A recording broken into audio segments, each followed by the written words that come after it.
You didn't see that. Welcome, guys, back to Glimpses Astrology YouTube channel. And today we're going to be actually doing something very special. I started the idea of having a reaction Tuesday. Now, it could be more than just a Tuesday, it could be other days too. But starting with Tuesdays, and then if you guys want more, then we can make it a Thursday, once a week reaction video. And basically, we're going to be heading over to Facebook, the place where I fear most of astrology posts, because the amount of astrology posts that are so vague and not helpful and misleading, it allows me to explain to you guys why the things that are being said are wrong in the Western astrology community, pop culture astrology, and give you some basic concepts as to why Vedic astrology they find it more accurate, right? So we're going to head over to Facebook, facebook.com. And before we get started with the reactions, you guys, if you don't know, Manifest by Glimpses Astrology is available for you guys to join at the moment. It's going to be free for a limited time. And here you can see all of the different things in the classroom that's available for the people who enter the community, along with the Astro Entity Guide, with the classroom having the different readings available for you guys to get, along with the starter guide and a free Vedic and a free manifestation course that you guys can start today. Okay, so we have one anonymous user who says, how do I stop telling everyone my business? I'm a Gemini sun, Gemini moon, and my Chiron is in Gemini. I get so mad when people know my stuff about me that I told them. Okay, so a little bit of word gymnastics here, but basically they're upset that they're telling everyone their business, and they're utilizing the fact from what we know, because we don't know where they produce their chart from, right? You can go to 10 different websites and get 10 different results because they're free software. And I, for myself, I use paid software, 2 different paid softwares. Gemini sun, Gemini moon, we need to know which house these are in as well. We can't just know that your sun is in Gemini and your moon is in Gemini, meaning that this is the explanation as to why you're telling everyone everything, right? Because when we look at a chart, we have the world quadrants, meaning like the houses that belongs to the world, the public view, and then we have the inner world houses that belongs to the private life of the person, right? And so there are some placements where it can be in the private life of the person, but it can be expressing in the world part of that person's chart that's public for people in society. So it doesn't necessarily mean that because sun is in Gemini and moon is in Gemini that it's going to make a person talk a lot. That doesn't mean that. Let's see some of the comments. Let's see the first one here. So Geminis are naturally expressive and communicative. Have you tried pausing before you speak when you feel the urge to share? Ask yourself, do I want this person to carry this piece? And heal your Chiron. Choose carefully when and to whom you speak. So what I'll say is that just because someone has sun in Gemini doesn't make them quote unquote talkative. The place where you can see a person's communication, the kind of communication they have, is going to be the 3rd house. It's not necessarily going to be the fact that sun is being in Gemini, because I know lots of people where they have big influences in the 3rd house, for example, and they speak a lot, and it has nothing to do with the fact that their sun is in Gemini and that their moon is in Gemini. Same thing with the 9th house, because the 9th house is about publication. And if this person is getting upset that they are telling everyone everything and they're blaming it on their sun and their moon being in Gemini, the real question here is, why are they getting upset that they're telling people things, right? Like, unless you're telling it to people and every time you told it to someone, they went after you, to try to ruin your plans. Like, what are you getting upset about? Like, there's no significant care as to why the person's getting upset. They're just, I guess, maybe having the idea that telling everyone everything is a bad thing, and that's not true. There are people in their chart where when they tell everyone everything that they're trying to manifest, they manifest it quicker, faster, and it's more possible that for them to manifest that thing they're trying to manifest versus someone else keeping everything private or following that rule that human beings have. Whereas, like, if you tell everyone everything, if you're planning things, you keep everything hidden and silent. Yeah, it doesn't apply to everyone. And this is the thing that I've been speaking about in my videos, where there's not like a one size fit all process for everyone when it comes to manifestation and the thing that they want to manifest. So yeah, like, this is not applicable, but we would need to know, like, the real question here is, like, why are they getting so upset that they're telling everyone everything, right? Because there's nothing wrong with that. Like, if you look at, a hair salon and they go and speak to the person who's doing their hair, like, it's not a bad thing. You're just you're using that time as a little bit of therapy or a little bit of, like, someone to hear you out, right? It's not necessarily a bad thing. All right, let's see next.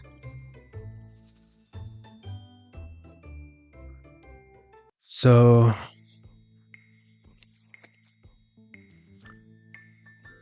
wow, this one has lots of comments. What's your moon sign and how do you feel about having children? Okay.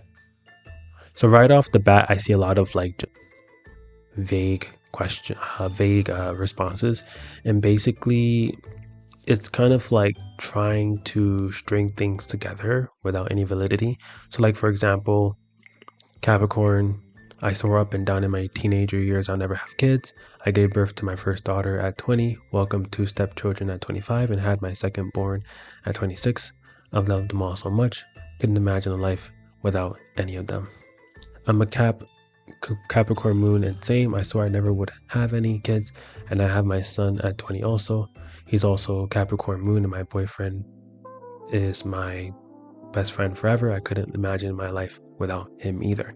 So this is a perfect example of people having, like, 0.00001% of in common interest and trying to string it together as fact, right? Because having your moon in Capricorn has nothing to do with children. Actually, the significator, the one that allows you to have children, because children is about responsibility. Children is, first of all, you need to be given permission to have that responsibility, and let alone you need to be capable of being able to give life, like, have children. And that's going to be seen through your Jupiter, that's going to be seen through your Rahu, and that's also going to be seen through your Saturn as well, because Saturn is responsibility. When you look at where Saturn is originally located, or you could say it's home, it's ruling Capricorn and Aquarius, and that is the 10th house and the 11th house. 10th house is all about what? If you're getting married in the 7th house, that's where you get to meet the other person to be able to get married, but signing the contract and legal documents happen in the 10th house, right? It's a responsibility. So same thing when it comes to children. So just because these two people have Capricorn and Moon doesn't mean that, every person who has Moon in Capricorn that in the teenage years didn't want children, and then they ended up having children at a young age. It's actually very common nowadays in this era that a lot of women in their teens don't want to have children. And usually it's because they're afraid of not finding a partner that they can depend on having for the rest of their life. And they're also afraid of not being able to financially support the children as well, which ends up leaving them to that conclusion of, I prefer not having children because I can't even I can barely even survive on my own, basically. Or they want to have some kind of relationship in advance prior to even giving that commitment of having children, because more times than not, a mother is going to want to have a full family together, not a single mother situation. But usually people settle down with single mother situations because they end up feeling like, well, that's the only choice they have, so they have to go all full force with it. So yeah, usually when it comes to moon is showing us what gives you a peace of mind, right? It's showing us what gives you a peace of mind. And another thing that also shows children is the 5th house as well. So you need to see the condition of that, okay? Because I'm sure if we end up seeing someone else with a, Capricorn moon, you're going to end up seeing a different situation, right?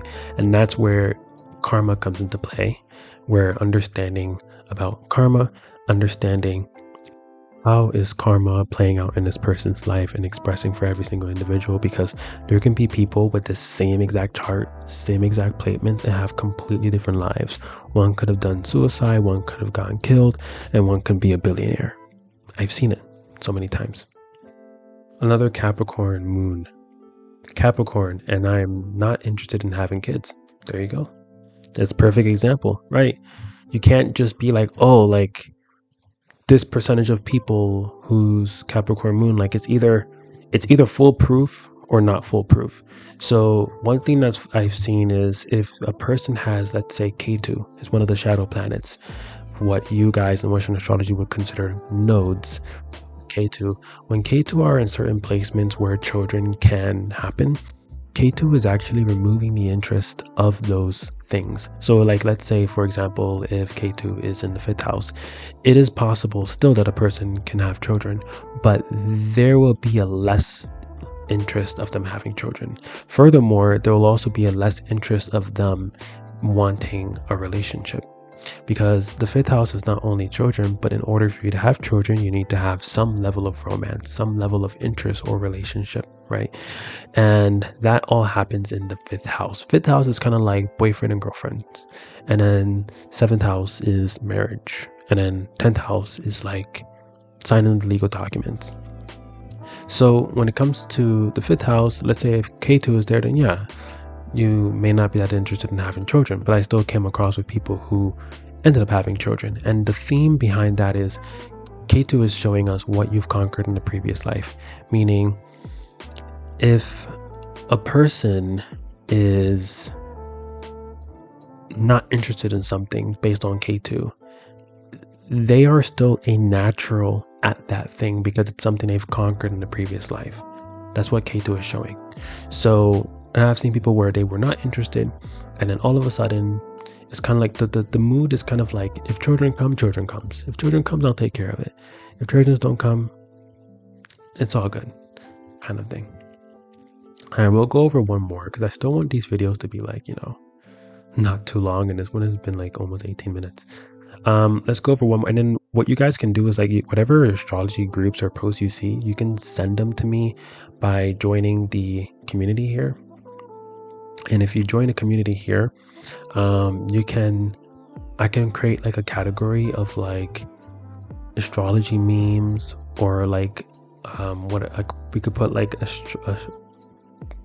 Tuesday reaction, something like that. Astrology Tuesday reaction, like ATR or something for short. And then you guys can put all the posts of the different things you want me to react to, and then I'll just go over all of them in one shot for that week, unless we need to do 2 times a week of the things that you guys find that you want me to speak about, okay? Or like react to. I won't react to this one, but here's a perfect example. If you feel like your relationships, romantic or social, are getting stagnant or suddenly feels meaningless, it's because transit Venus in Virgo and is conjuncting transit South Node in Virgo. There's going to be a lot of falling out of love for some couples and interpersonal connections because the qualities of Venus are decreasing. So one thing I want to know, this is always happening, like 24/7, like around the world. This is always happening. This falling out of love for some couples and interpersonal connection, this is happening 24/7. This has nothing to do with Venus transiting in Virgo. Like, actually, Venus in Virgo does very well, even though Venus is all about devotion. So when you think about Venus, a lot of people associate it with women and all of these different things and love, and Venus is far from that. Um, Venus is actually exalted in Pisces, meaning in the 12th house. 12th house is about what? It's basically about your return and union with God or cosmos or source, right? And so when it's debilitated down in Virgo, you're actually getting like the best. You're like basically taking everything that you can think of like divine and devotion, and it's bringing it down to the physical level. And so that's one of the things where you get like a lot of beautiful women, good, attractive looking people, and things of that nature. So it's not necessarily a bad thing. Now, I mentioned that this is happening for everyone, like all over the world. So this is like the first thing I see that's like a red flag, right? Because as you see in the first comment here, my man and I have been getting re-obsessed with each other again, though. They're not resonating with it, right? Now, she did mention that if you feel like your relationship are getting stagnant. So this is just applying to people who are feeling this, but everyone has a different chart. And one of the things you need to understand about transits is that when a planet, or as we call it a graha, is transiting a specific zodiac sign, also known as Rashi, based on where that zodiac sign is in your chart, it's affecting that area of your life. It's not just because, Venus, relationships means that it's affecting worldwide relationships on a very significant level. No, it does not mean that at all. When you look at Venus is all about really leaving a legacy, and it's all about making yourself immortal. So when you look at Virgo, you need to first see where is Virgo in your chart, right? So like for me, I have Virgo in my 3rd house, and that would mean that Venus right now is transiting through my 3rd house. From that, I'll be able to determine how is that influencing my life, right? On a basic level, because you need to take into account what's conjuncting, if there's any planets there, what's aspecting, basically taking all the ingredients and creating a soup with it, right? You can't just say that because Venus relationships going through Virgo, if you're feeling this, is because of this. No, it's vague, it's generic. So people, which a lot of people are experiencing this on a daily basis all around the world, who resonate with this, they're going to take this as factual and associated with what they're currently going through. And then the people who are not resonating with this are just going to be like, well, it's not happening for me, so I guess it doesn't apply to me. But people are neither understanding why it applies to them and why it doesn't apply to them, when in reality, it does not apply to neither of them. This person doesn't know what they're talking about. When we look at the other comments, let's see. As you can see, this person understands it. We are all breaking up over here. So this post is basically like rage bait. It's basically like just triggering whoever resonates with this and saying that this is the reason why this is happening. And it's taken some kind of an emotional thing to like kind of prove their point, when in reality it doesn't have any validity. If your Virgo is, like for me, like that would be affecting my communication, right? Because 3rd house is communication. But it doesn't also mean that it's affecting it in a negative way. Usually people think that something is transiting, they usually think the negative aspect. They're thinking like, oh, okay, this is why my communication is getting messed up. Oh, this is why I didn't close any deals. Oh, this is why I couldn't travel. Like they're just kind of like associating all negative events with astrology without really understanding what's actually happening with the transit and where is it transiting in their chart. Should we do one more? Let's see our timing. 30 minutes. Okay, we'll do one more. All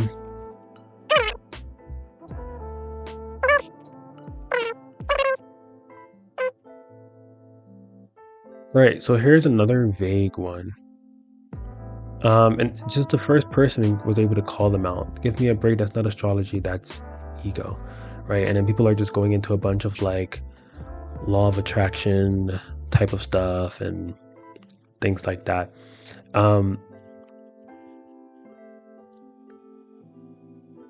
Yeah.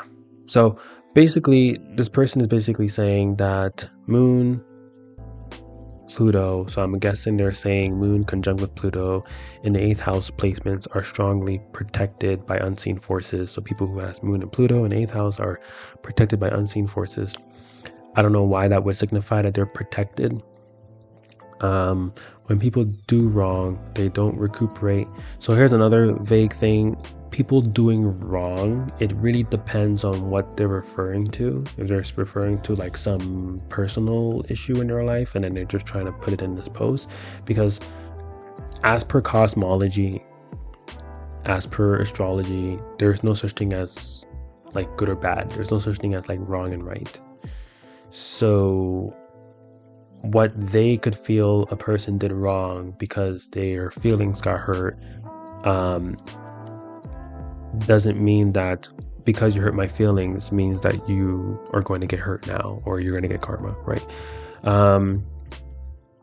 They don't recuperate. You don't even have to lift a finger. So they're basically saying people who do wrong to you when you have this placement, you don't need to do anything. They'll never recover and they'll basically have a trashy life forever. Yeah, that's not how that works. There are certain nakshatras, meaning there are 27 lunar mansions, so 27 different nakshatras that you can have activated in your chart. Not everyone has all 27 because a nakshatra is activated based on the degree of the planet that's in your chart. So usually around 6 to maybe 9 nakshatras are activated in your chart, including Rahu and Ketu, the shadow planets, and then the luminaries, which is Moon and Sun. When you have certain nakshatras, there are certain nakshatras that if you were to do certain actions, as in like to go after someone, to smear someone's name, or to let's say belittle them, or to do something quote unquote negative where they are experiencing some legitimate suffering, there are some nakshatras where people get immediate karma, like immediate, which explains why there's a lot of people where they can do a lot of bad things, right, or negative things. We're speaking about horrific things and get away with it, especially for a long time. And that's just talking about the people who's gotten caught. That's not even speaking about the people who never got caught, never been heard on the news, right? And this also plays out in people's day-to-day life. People feel like people are doing whatever they want, they can get away with it, but the moment they do something, they get caught right away, right? There's a reason for this. Now, there are certain nakshatras where if a person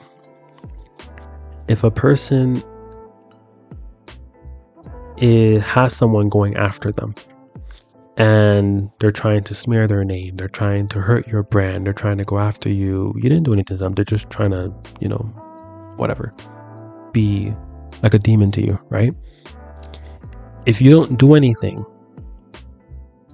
just by that having those certain nakshatras, naturally they get destroyed. You will always win the battle. You will always win the battle. So there are certain nakshatras like that. In terms of placements like this is a bit more universal. If someone is doing something, let's say quote unquote negative to you, you shouldn't, unless you need to protect yourself physically, if it's from a distance and there's nothing that you need to do, just let them sit with that. Don't give it any attention and go about your day. Spend time with the people that loves you, because at the end of the day, they're the ones suffering to begin with, right? And you don't want to stoop down to their level. You don't want to make yourself a vibrational compatibility with whatever they got going on their side. You need to keep whatever you got going on your side steady, right? So this is universal. If a person has a vibrational compatibility with, people going after them, the best thing that you can do, and this goes for everyone, is to just not give it any attention. because the moment you give it attention, that's when you're giving some kind of permission to affect you. Right, it doesn't feel nice. And then the moment that it starts affecting you, that's when your energy starts leaking out. And that's when you're allowing that person, you're giving them that silent permission to continue gaining and draining energy out of you. Not everyone's going to like you in the world. Okay, not everyone's going to agree with you, and that's perfectly fine. For whatever reason that a person is going after you or whoever, I would suggest to not give any feedback unless one response. And one of the most important things is that if someone wronged you, it's not your responsibility to see their downfall. It's actually a very negative thing to take relish in someone else's downfall, even if they've done wrong for you. You should just sit back, quiet, do your own thing, let them suffer alone, and they will continue living in their own hell that they're creating while you're creating your heaven on earth, in this life, on this planet that you're currently living in right now. So before we go, link in the description, join the Manifest Glimpses Astrology community. At the moment it's free for now, but it will start having a subscription, so join while it's open, while it's free, and the link will be right there in the description. I'll see you guys inside. That way you guys can send me more of these, and you guys can also get in contact with me. Go ahead and start your Vedic astrology journey and book the Vedic astrology reading, and also join and get access to the manifestation course and everything else that I showed you inside earlier. Okay, see you guys in the next video.